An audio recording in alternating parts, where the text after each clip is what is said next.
God is faithful even through all these times. And like, what am I going through all this for? Your pain has a purpose, and your purpose may be to share with others. Like going through tough times, it's hard to say it sometimes, but just remind yourself like, man, God didn't bring me this far just to bring me this far.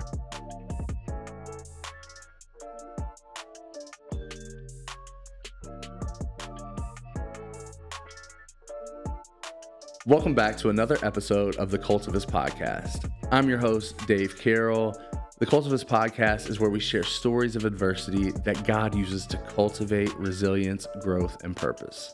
This episode is brought to you by Spin Around Sound DJs. Spin Around Sound is Louisville's premier DJ group with photo booth, officiants, lighting, MC, the whole 9 yards. They are your go-to.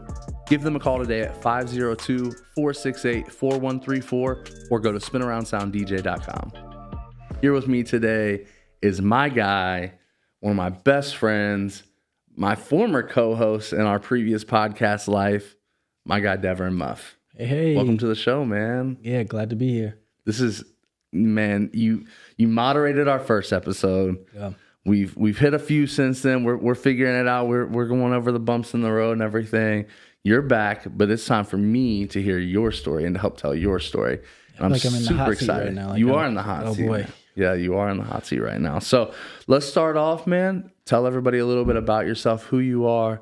We just want to get to know Deverin Muff. Yeah. Like I said last episode, if you guys tuned in, if you haven't, you need to tune in. See, that's a little plug for you right there. There you go. Thank you. But I'm a Christian, and it hasn't always been that way, but thank God it is that way now. And so I'm very active in my church. Love the people that I get to serve with and that we get to serve. I am a husband of my wonderful wife, Adalyn. We've been married for 5 years. That's crazy. I got 2 young, rambunctious boys that make me old, but keep me young. And so I love being a husband, love being a father. In my professional life, I'm a professor. So like right now, I used to be Dev, and now I'm Deverin. And on the basketball court, I was Muff, and now I'm Dr. Muff in my profession. And so I'm a professor at Eastern Kentucky University, where I teach sport management classes, a little bit of exercise science, but mostly do a lot of like sports sociology, looking at how sport and society interact with each other, talk about just a variety of those things. But yeah, that's who I am in a nutshell of where I'm at. And I guess I have to mention this because I'm so proud of it, but from Cleveland, Ohio area and moved down here. So yeah, this is for you. So yeah. And moved down here and now make Kentucky my home.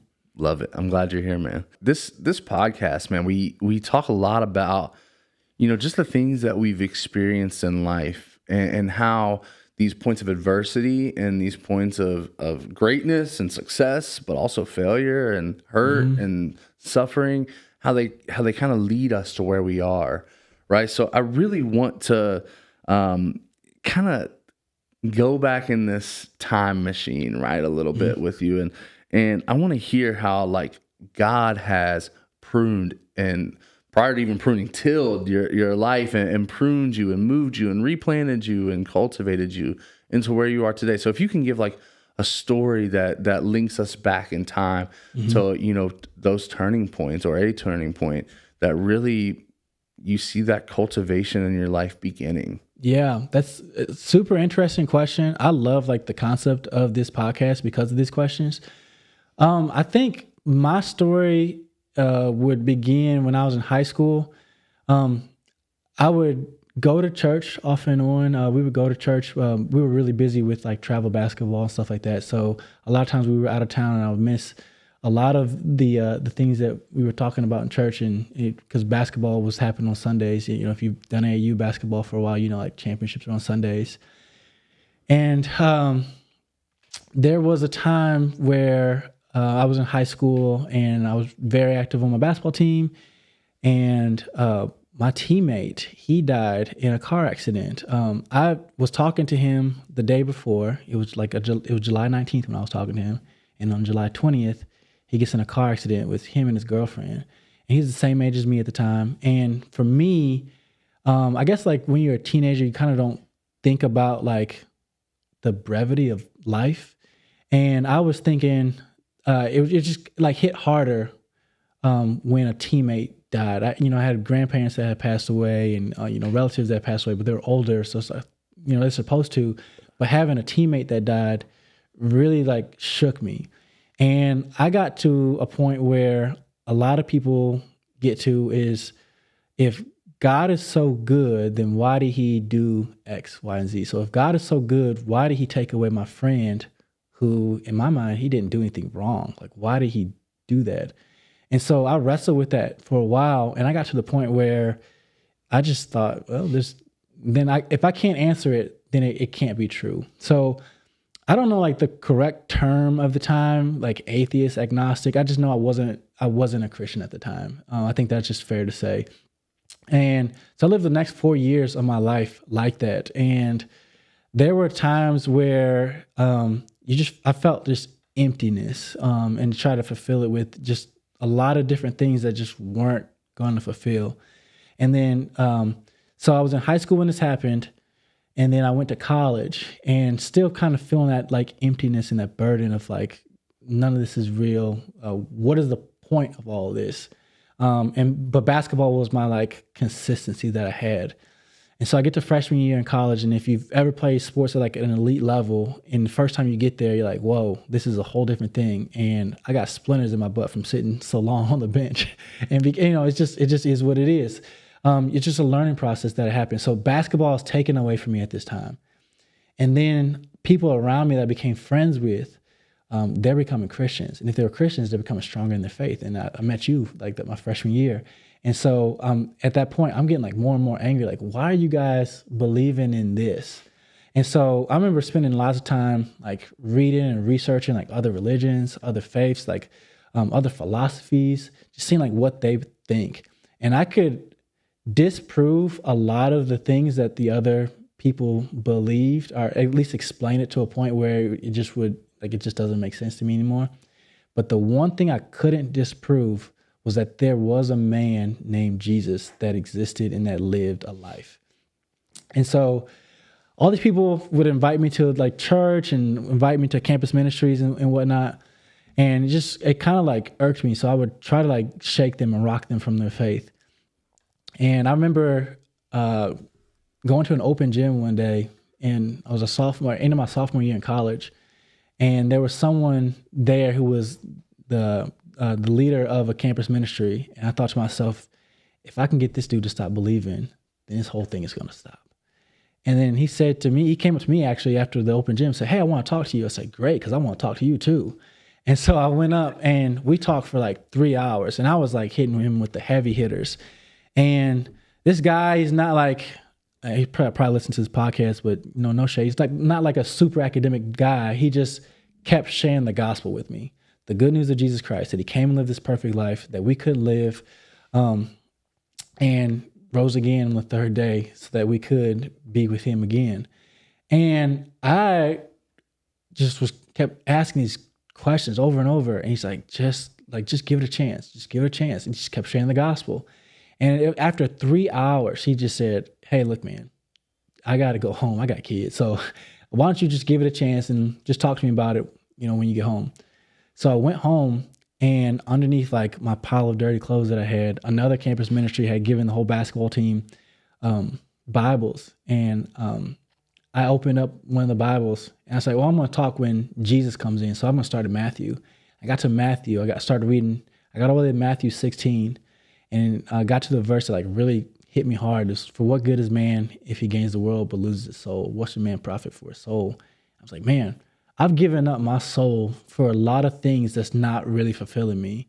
And here's a man that's saying that he can, like, trusting in Jesus is going to profit my soul. This is going to be worth everything. And so that's when it like clicked for me. And I called him back, the campus director back, and said, hey, let's talk about this more. And he just shared the gospel with me again. And it was that night in May of 2012 that I gave my life to Christ. So there's like, other things that happened, throughout that whole time. Like it wasn't like the easiest road after I became a Christian. I was like fresh out. So it was like a big tug of war between the world and between Jesus. And thankfully, Jesus, ultimately Jesus won my life. And but that was like, I would say, like the big like uprooting part of like shaking of my life, and then seeing like the fruit of what happens after the gospel was planted and the gospel seeds were planted in my life. Man, I feel like I could ask a million questions. Kind of the burning thing that sticks out into my mind as we kind of can move on from that part of your story, right? Is like, so you became a Christian in May of 2012. Yeah. And you played 2 more seasons of basketball, right? Yeah. From that point. So what was it like being a Christian on, in a space where, like, if there probably were other Christians, they may not have been very many, right? And, just being an athlete, right? At a D1 school where, like, people love athletes, and in the state of Kentucky where people love basketball specifically, right? And you're kind of heralded in a way. So can you talk a little bit about your experience being a Christian, D1 athlete at that time? Bro, it was so crazy because so that year, like I became a Christian in May, but I signed a lease in like April. And so I got 2 other roommates, and, they're living the college lifestyle. And that next year we had the most wins of EKU ever had. What a team. And our house was 2 blocks away from the main bar in our town in Richmond. And so we had the party house, and a lot of times we were very democratic in our house. We would vote to see who, like, are we gonna have a party or not? And I was always the nay. And my 2 other roommates were like, oh yeah, we're partying tonight. And so there'd be nights I would just lock myself in my room, and people were just like, why are you being lame? Like, you used to be this party animal. Like, why are you just hanging up in your room? Like, and so I had to deal with that for some time. But then I went to after that season was over, I ended up having the opportunity to go on a trip to New Zealand, and with Athletes in Action. And when I was with Athletes in Action, that's where I really learned how to share my faith. It was like a little bit of a boot camp. I felt like I was like behind a little bit in my faith, and you're never behind, but it's just one of those things. Like, I felt like I was behind, and I got to learn how to share my faith, a little bit of like apologetics. And then I joined a solid church when I came back, and was around a lot of other believers. A lot of them were around the same age as me, and they were just really hungry for the word. And they had been, some of them had grown up in Christian families. Some of them are just now starting their families, and they're Christians. And it was just a great time for me. It was like a Bible boot camp is what I kind of described that time in my life. And we actually made the NCAA tournament that next year, and we got to play against Kansas, and that was a really cool time. But that season, I had a huge injury. So I tore everything in my shoulder. It was my labrum, rotator cuff, bicep tendon. And so basically my shoulder was gone. And I had the choice at the beginning of the season is you could sit out and you wouldn't be around your teammates much, but you would be rehabbing. You can possibly get like what's called a gray shirt, which is just like a medical red shirt, and come back the next year. But you just would skip a lot of time with your teammates, or you can just tough it out. And I prayed about it a lot, and I made the crazy decision to play with a separated shoulder, a season with a separated shoulder. And it was kind of crazy. My free throw percentage was awful, but I got to be around my teammates the whole season. I got to play a lot that season too. And that was the season that we made it. And I remember a lot of times my teammates would come, they would talk to me, and they say, how are you doing this? And why are you doing this? And that was a chance for me to get to share, like, I'm doing this so I can spend more time with you all. And I want to be able to share Jesus with you all. And this is my way of doing it. And they would look at me like I'm crazy, of course, because here's this guy with just one attached shoulder, and he's talking to other people. And but it's just a good time that I got to spend with them. But one of the cool things, it's kind of like to bring it back full circle, is we made the NCAA tournament. A lot of people don't know that every team gets a media day, from the biggest team to the smallest team.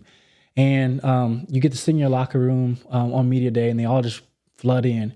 And I wasn't like a star player on our team or whatnot, but I got a chance, like, to talk to a couple different people, because I had this saying of these letters written on my shoes. It was AO1. It's what Athletes in Action talks about. FCA does it. The Fellowship of Christian Athletes. They do that. They do the same thing. You might have seen other Christian athletes do something like that. It stands for audience of one. And basically it means play like if only God was in the stands. So like, how would you glorify God if I just gave everything to him? I'm not worried about impressing, the cheerleaders, my parents, or anyone else in the stands. I'm worried about just pleasing God with my play. And it was the LA Times, which was craziest things. They came in and asked, what does this mean? And I got to share the gospel with someone from the LA Times, which is crazy to me. Like, it's just a wild thing to think about. Like, I wasn't the star player. I wasn't the main focus, but I got to do that. And so, and then after we lost to Kansas, spoiler alert if you go back and watch this whole thing, but yeah, we lost. We came back. It was a great game, though. It was a great game. That was fantastic. That was going to be the upset of the century, too, at the time. Number one pick, Andrew Wiggins was there. Yep. And Thomas Robinson was there. Joel Embiid was on that team. Thankfully, he didn't play because that would have been a nightmare to guard him. But so when you lose in the NCAA tournament, this is like the part that no one knows, you go back that same night. And so we were the second just game. Kick you out? Yeah, like you're living the rock star life and you got a private jet there, but they got a private jet waiting for you like on the runway when you lose. So like hours later, you're going back. And I remember thinking to myself, because we were the Friday night game. So I remember thinking to myself, I had been baptized as a child, but I wasn't a believer. And so like the faith that I hold now, I believe that I needed to be a believer in order to be baptized for it to mean what I thought it meant at the time. And so I ended up texting my pastor, said he had talked to me about it before. He's like, hey, you've been a believer for about a year or two now. Like, what do you think about baptism? I was like, I don't need that. I'm okay. But I ended up just being really convicted on that stance of like, I need to get baptized. It was really cool. Like, I got to go to the NCAA tournament on Friday, and then on Sunday, I got baptized. It was a really quick turnaround, but I got to invite my teammates, and like it was like a full circle moment. So I got to invite my teammates, and they got to hear the gospel, and they got to see this profession of faith and what all those things meant. And so that was just a really cool moment for me, just to like use that platform of being an athlete to share the gospel, not only with my teammates, but with the community at a time where they're seeing more wins than they've ever seen in the history of that campus, and that platform that God just gave us to just share the gospel with other people. So it was a great time, and through that, had some teammates who were Christians before that, and they became strengthened in their faith, and some who weren't Christians and came to faith. So it was just a really fruitful time. That's amazing, man. You said something though, and it kind of came up a couple of times throughout that story that I think is really impactful. And that is that, and I want you to expand upon this. I won't take the whole answer here, but you talk about the local church. Mm-hmm. So you mentioned that the local church had so much impact on you while you were an athlete. And in these campus ministries, man, they're amazing. Like this is in addition to them, right? Mm-hmm. So how do you talk about like the importance of like, hey, like it's more than just being a part of a crew or a campus outreach or a BCM. Mm-hmm. How do you talk about that with young Christian men that are in college or athletes, but just in college in general, and really how it's applicable as you become a young adult as well? Yeah. Really good question. So I would say when I'm in campus ministries, all those people were around my same age, and we're going through the same thing. Like our biggest stress is our finals coming up next week, or the test coming up, or someone might have broke up with their girlfriend or something like that. So like those are our biggest stresses that we're going through. And so like if you and I were the same age at the time and you're going through something, it's like, how do I get through this, bro? And I'm like, I don't know, I'm going through the same thing. And so when we get to the local church, this body of believers, this new family that God has just like placed in your life, you get to be with people who are in different seasons of life. So like maybe there's that young kid that's like stressing out about something or going through something, like some kind of sin struggle, and you get to just encourage them through that. Or there's that older family. I think one of the best times that I had is when I got out of college. I had one of my first jobs, and they were making budget cuts and they were cutting jobs. I was really nervous about that, and I asked for prayer requests. And there was some older people that came to me and said, "Oh, you're going through budget cuts? That's what you're stressed out about?" I said, "Yeah." "Oh, that's nothing. We've been through this several times. Like, Lord's going to take care of you." And to see like how confident they were in the Lord just encouraged my faith, and to see like older saints who are walking through something, they're still holding on to this faith after like 70 years. That's like super encouraging. You don't get that in campus ministries, but you do get the people in campus ministries that have this zeal and this fire, who are like, so it's very important. That's a mission field in itself too. But I think the local church helps because it's that family of believers, and that we're all going through something. We're all striving towards Christ, but just to have people from different perspectives just share life with you, and just I know it's like the Christianese term of like just to do life with each other, but it's true. Like, we are doing life with each other, and I get to see like someone with kids changing a diaper. I never changed a diaper, but you join the local church, and someone shows you like, this is a ministry. You can learn how to do this. And so by the time you have your own kids, you learn like how to be patient with different kids, and how to like what that next stage of life truly looks like. And I was blessed to have someone who discipled me, who was in that next stage of life, who desired to be a pastor, and who loved the local church.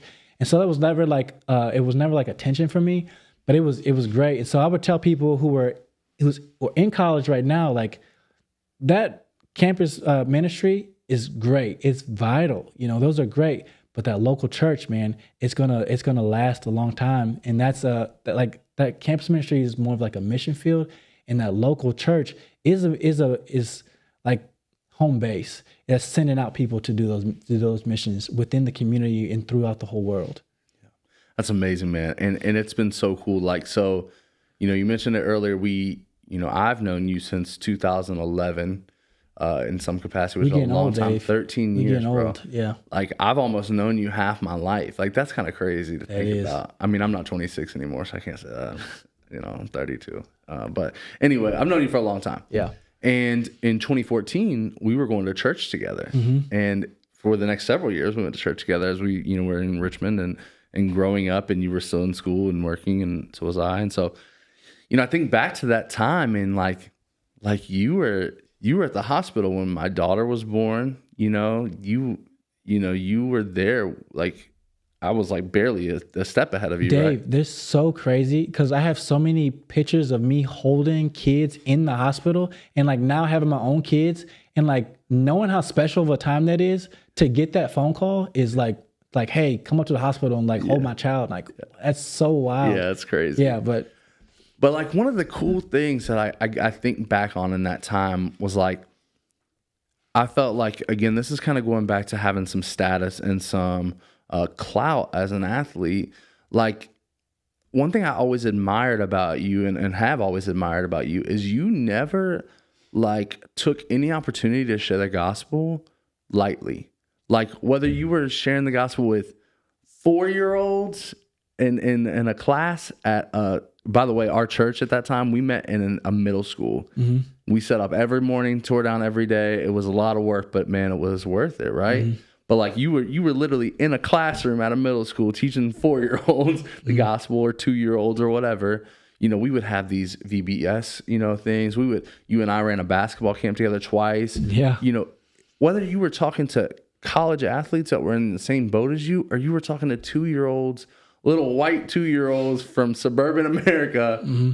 and everything in between and everything beyond that, you never shied away, and you never took it lightly, and you never like made it like, man, I'm too good for this. Like, this is not the audience for me. And that's something I always valued about our friendship. One, but two, just seeing you be on mission, and I watched you be on mission. Mm.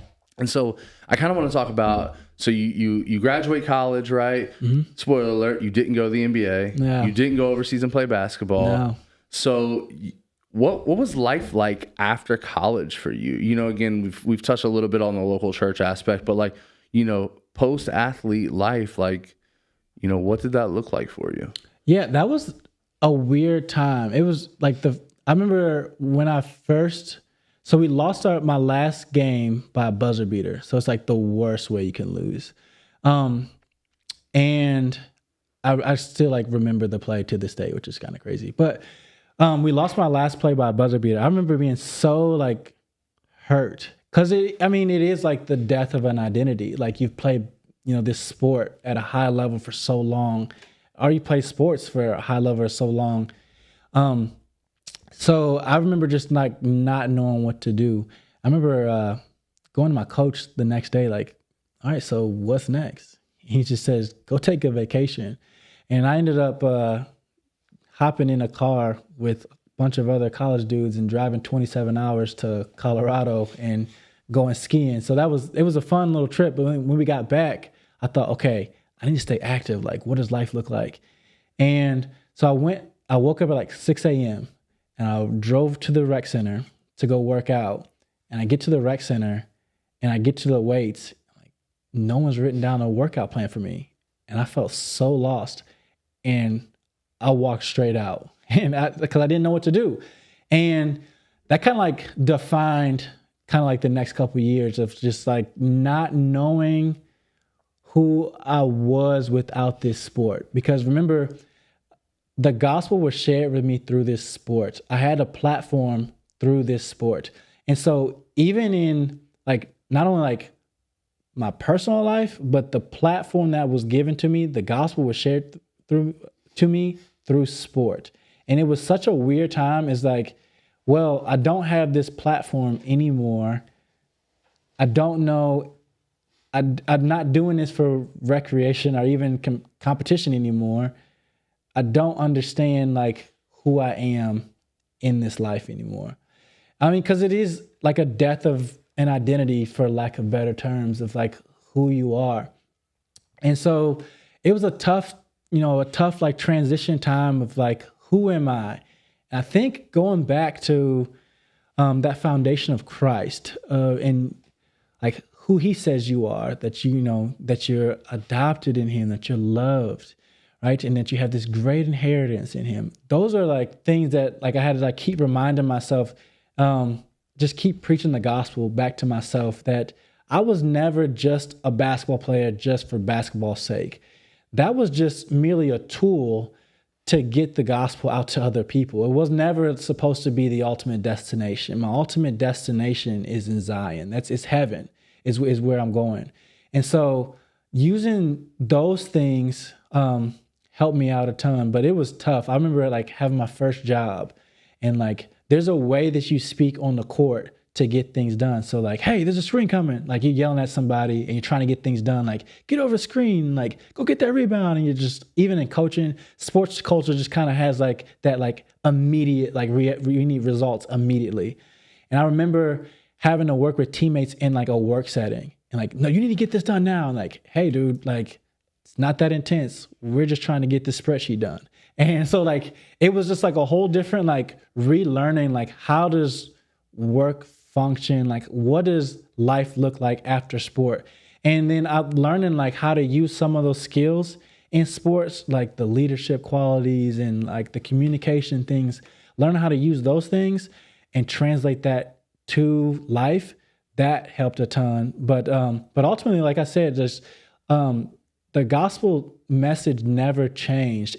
The method of how it got out changed, and using that past background of being an athlete, like helped me get into doors that I never thought I would get into. But yeah, it was a tough time, but like thankful for that foundation of Christ to like identify like who I am and just remind me who I am in him. Yeah, for sure. So, you like we're understanding that foundation, understanding that identity. You go in, you're like mid 20s ish. Mm-hmm. What did you see as the like next hurdle, the next point of adversity in your life that would kind of carry you into today, right? Like, over the course of the last 10 years, right? Mm-hmm. Like that's kind of where I'm thinking through the last really like 6 or 8 years, right? Mm-hmm. Where, you've grown up a lot, right? You've mm-hmm. done a lot of things. You've had job changes. You got a PhD, like, crazy. like, yeah.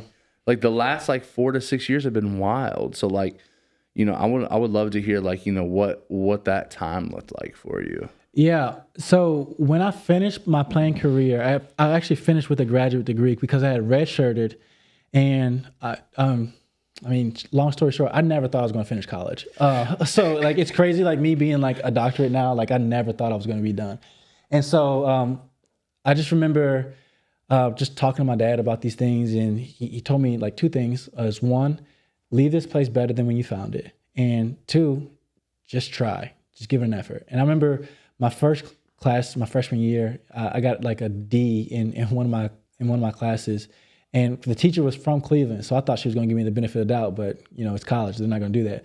And that's when I learned like, oh, I just don't want to just like go back home. Like I actually like gotta try. And so I ended up trying. I remember my advisor my junior year was like, "Hey, you're about to graduate." I'm like, "No way! Like I'm going to graduate." And he's like, "Yeah, you're definitely going to graduate like next semester. So you need to apply for graduation." I was like, "That's crazy." And I remember being done, my coach is saying, "Okay, you got another year. You can go back and get your bachelor's, or you can go get a master's." Like, "Oh, I already did that bachelor's thing, so maybe master's." But I was like, that's for like smart people. And my coach says, "Well, just try it till you get kicked out." I'm like, "Okay, cool." So I did it, and like a year later, I finished it. And like I was like, if I'm going to do this, I got to like get it done in a year because I don't have money, and they're paying for it, so I want to get it done. And so I finished in a year. I ended up getting employed by EKU, the same school I played for, and they had this program where they would pay for your doctorate or pay for education. And I remember meeting with another professor. His name's Sherwood Thompson. He's no longer with us, but he said, "Have you ever thought about getting your doctorate?" I said, "Nah, that's for smart people. I can't. I'm not gonna do that." And he said, "Well, why don't you just try it till they kick you out?" And I'm like, "Man, that's like God like speaking to me." So like I'm like, "Yeah, I'll just do it." And so I ended up doing this, trying it, and then I got all the way to March of 2020. I was ready to defend my dissertation, and then COVID hit. I'm like, "Oh my goodness, I'm never gonna finish this thing." And then I get a call back like a year later saying, "Hey, you never finished this. Like, why don't you defend and get your doctorate?" I'm like, "Oh, okay." So I'll just do it. Like, what does the dissertation look like? And so I, disciplined myself, to like, I'm trying to write at least 30 minutes a day to get this thing done. Ended up defending my dissertation, and then became Dr. Muff. And then, long story short, just became a professor like shortly after that. But those years of like, that gap was, what am I going to do? So some of the things I was faced with was like, what am I going to do for a career? Like, what does that look like? I was doing a bunch of like different odd jobs that I didn't love. I liked them, but I didn't love them. I couldn't see myself doing this for like the next 30 years. And even if it wasn't like a field that I was like really passionate about. So what am I going to do? I was the last of my friends who was single. So like that was a tough hurdle of like, am I ever going to find anyone? And thankfully the Lord blessed me with Adolin. And so that was a crazy time too. And then I really had a desire to like for fatherhood. Like I really wanted to do that. So obviously you need a spouse to do that. So those were like big questions that were asked during that time. And a lot of the advice that I got from like older saints in the church were just like, just be patient, trust in the Lord. And so one of those things was, that's where like the career kind of just, I literally kind of just fell into this career. So if anyone wants to ask me about that long story, I can just email me or text me, whatever. I'll tell you about that story. And then I met my wife at a Friendsgiving through church, and we just kind of hit it off through there. And now we have two young, handsome boys. And so like those things, like God just provided. And just looking back through my life, I think a lot of times for me, I'm very like goal oriented. I love like pushing forward and looking forward to the next thing. And God reminds me every once in a while to like look at the cross and what he's done, but also look back and what he's done in my life. And so I look back at like all these different things that he's done. It's like, man, like God has been faithful through this whole time. I can trust him that he's going to be faithful in my future as well. Man, that's so good. I think, you kind of smushed a lot in, and this is kind of the last thing I want to hit on is like, we are all works in progress, right? So like you said it right away. You know, I became a Christian, and that wasn't the end of my story, right? It was the start of the new story. Yeah. And that story had twists and turns and had hardships and had success and had, you know, hurt and pain and suffering and, you know, all those things. And so you really, like, being alongside you and throughout those times, like, I saw you navigate them and you persevered, right? That's the human quality that we call it.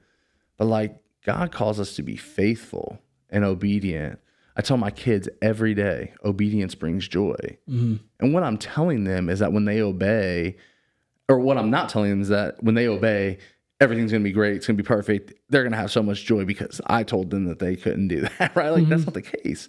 But like, obedience over time does produce joy. It is joy is a fruit of our obedience. And I've seen you have joy because of the obedience that you've had. And I've also seen you, you know, struggle with that too, right? So like, you know, to that end, what would you say? How did you stay, you know, obedient and faithful when you felt like, man, like, God, are you ever going to pull through on this for me? Like, I specifically think back to, you know, you finding a career that you really wanted to thrive in, one, but on the flip side of that is like, you know, finding a wife and being that person that was kind of the last one to get married. How did you stay the course?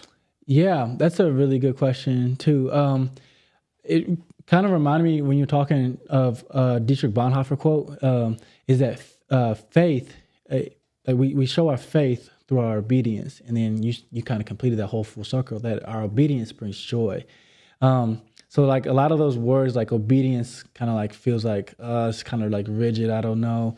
But like, I think God gives like plenty of room to like show what obedience looks like. Through those tough times, though, to answer your question, like how did I trust in the Lord? Essentially, is what it is.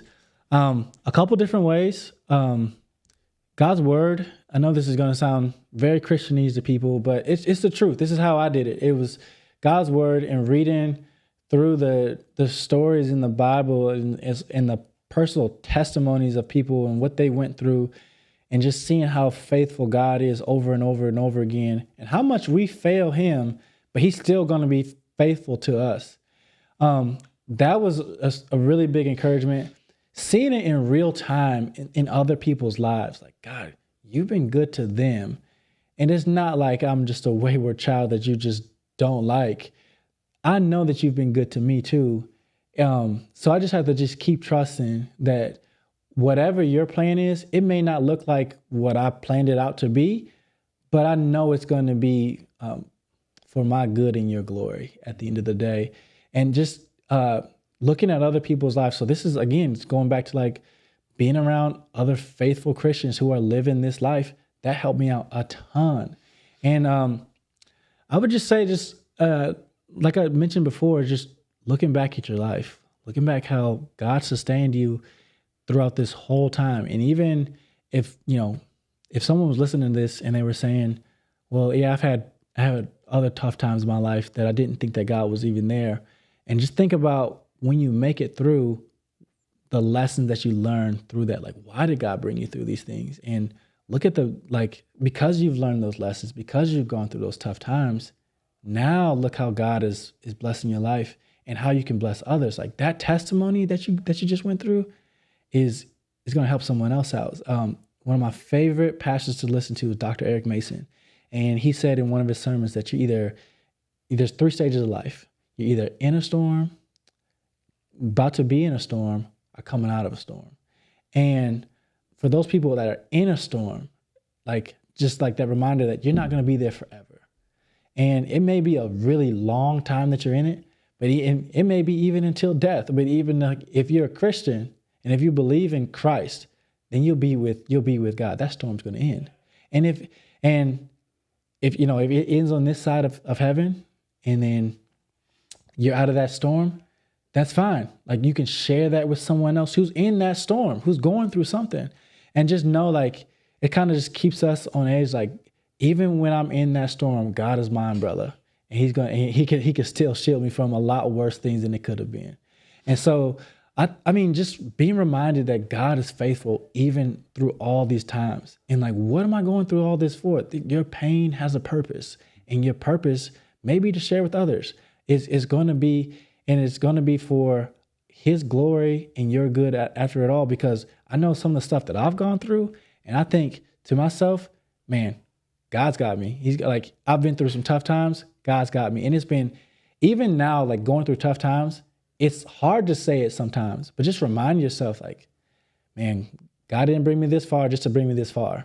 And so I just got to trust that whatever's going to happen is going to happen, and pray about it. And He's going to answer it in His time, and just be content with that. Man, so good. I know we could talk for like hours and hours and hours. I do, kind of the last thing that I want to ask you is what's next? What's on the horizon? Obviously, you're a professor, you're a husband and dad, you're a busy guy, you've got a lot going on. Yeah. But I know you got something in the works. Can you talk a little bit about what the next phase of your ministry, honestly, in my opinion, looks like? Yeah. So one of the things that I'm working on right now is I'm working on some of the stuff that we talked about even in this podcast. Is we're doing things like consulting and speaking engagements and some classes for people to help them with that next stage of life for athletes, parents, and coaches. How do we get athletes who are, maybe they're at the end of their career, or maybe they're not at the end of their career, maybe they're in the middle. Like, how do we get them to start thinking about what does life look like beyond sport? Why am I doing this sport? What is the purpose of sport? And how do we get parents to start getting their children to start thinking about what does life look like outside of sport? Or how can we use this sport as a tool rather than the destination? And getting coaches to think about, how can I coach my athletes in a way that they're no longer just cogs in this big machine, but they realize that they have purpose, and that this sport can translate, the stuff that you're learning in this sport can translate to life. And so I think for me, when athletes start to think about what their purpose is outside of sport and who they are, more than just this, like LeBron James says, more than just an athlete, when they start thinking about that, the end of that career doesn't become so scary. It's always an end of like an identity in a way, but like if you're rooted in something else, and if you're prepared for what that next stage is going to look like, so those are the things that I'm preparing to do. I'm working. My business partner is my wife right now, so we're working on some things to try to get the message out and try to get people interested, and just to get people who want to learn more about how can I be better prepared for what's next. And so the name of our project is going to be the Next Play Project. And what it is it's kind of a phrase that I used when we were in college, and you hear it a lot of times in sports. A lot of times when something bad happens, or if something good happens, your job is to focus on that next play. And so I'm helping all these athletes, parents, and coaches. Let's talk about what the next play is, what that next act is in life, and how we can use sport as more of a tool to get to a destination rather than, vice versa. So what does it look like to learn the skills that you had in this sport, and to use that as something that is, to help you, those transferable skills to help you in life. So that's what we're working on now. And I'm super excited for it to launch, and really excited for people to reach out and help, just to help people. Like you said, it ultimately is a ministry. Yeah, I love it so much, man. I'm so excited. How can people follow along on your journey? Your obviously your personal journey, or just with Next Play Project in general. Yeah. So all my social media tags are the same. It's Deverin_Muff. I'm on Twitter. I'm not very active on Twitter very much anymore, but I am on there. You can find me on there. X. Yeah, it's called X. My fault. Yeah. Thanks, Elon. But it's on there. I'm on Instagram. You can find me on there. I'm on Threads. You can find me on there. I also have a blog if people want to learn more about what like Next Play Project is doing. That's on.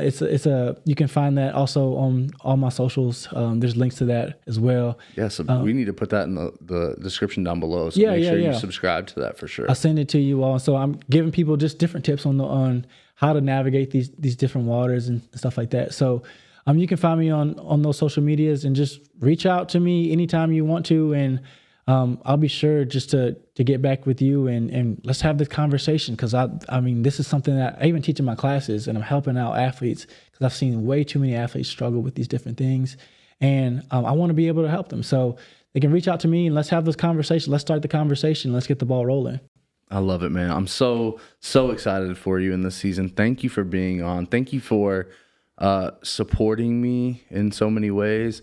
Without the foundation that you and I laid on Dave and Dev, there's no One Stop Media, there's no Cultivus. It has been just such a cool journey, and I'm thankful, one, to be your friend and brother in Christ, obviously, but two, just on the journey that we've been able to go along side by side on, even from a distance. We've not lived in the same area in years, and we've kept up with each other. We've been accountability partners for each other. We've been people that we call when we have a hard time, people we call when we have a great time. Mm-hmm. And I'm just thankful for that. And so thank you for being on. I'm super excited for what's next. If you are watching or listening to this, the contact information for Deverin is going to be in the descriptions of the show. Whenever you see the stuff on social media, we'll be tagging them. So great ways to connect with him. Thank you for tuning in to this episode. I'm so excited for what's to come. Make sure that you subscribe if you're on YouTube. If you're listening on podcast platforms, make sure you follow, subscribe on there, share. All these things are so helpful. If you're on social media with us, that's amazing. Comment, share, all that stuff is super impactful. And we just want to help get these words out. We want to help, in this particular case, we want athletes to see this. We want young people that are struggling with identity. Maybe it's with work or whatever. We all have these crises, right? This is something we all struggle with. This is a human condition. And so these are things that are impactful and important. So share it with those people in your life. And we're thankful. Once again, this episode is brought to you by Spin Around Sound DJ Services. Thank you for sponsoring this episode. This is the Cultivus podcast brought to you by One Stop Media KY. And we're just so thankful that we get to do this. And thank you again, Deverin. Until next time, see you then.